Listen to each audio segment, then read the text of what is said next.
Alors, tout à l'heure, j'ai évoqué les Saturnales, je me suis trompé. Je viens de revérifier sur Internet. Les Saturnales ont lieu au moment du solstice d'hiver, c'est-à-dire à la Noël en quelque sorte, et non pas au printemps. Et ça n'est pas étonnant, puisque effectivement, Saturne, le Saturnale correspond donc au solstice, et comme je disais, le solstice, c'est ce qui met fin à un certain processus de renversement de la pyramide, de la verticalité de la hiérarchie, ce qui est la définition même de la Saturnale, comme on le sait. Et donc, la Saturnale, c'est à la fois le constat de cette situation et la volonté d'y mettre fin, d'une certaine manière.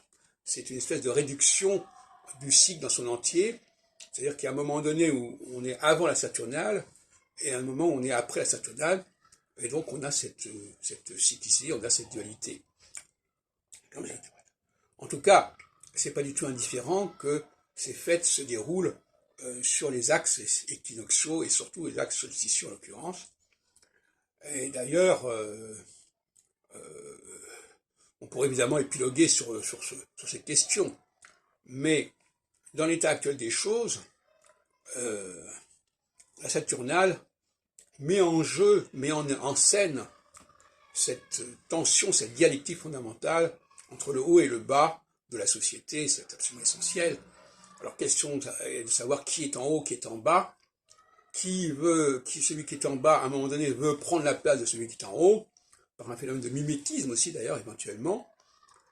Et, à un moment donné, il va complètement faire tomber de son piédestal le monde d'en haut, et c'est un peu le rêve du socialisme, c'est le fantasme, l'utopie socialiste de faire cela.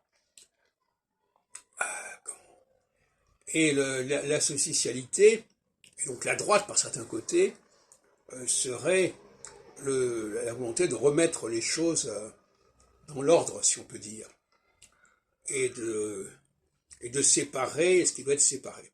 Alors, je sais que sur ces questions-là, j'ai dit des choses très diverses, je m'en excuse, mais enfin ça fait partie de la recherche en temps réel. Actuellement, je dis bien, en ce 23 septembre, qui d'ailleurs correspond à l'équinoxe d'automne 2022, j'ai tendance à penser, effectivement, que l'équinoxialité est... de toute façon, les deux ont leur raison d'être, de toute façon. Pour qu'il y ait un cycle, il faut qu'il y ait deux temps. Donc, il ne s'agit pas de dire que l'équinoxialité met en question le cycle global. Non, c'est un moment du cycle. Et c'est pour ça que cette équinoxialité, elle joue un rôle majeur parce qu'elle crée du mouvement, elle crée du changement, même si c'est de manière tragique ou dramatique.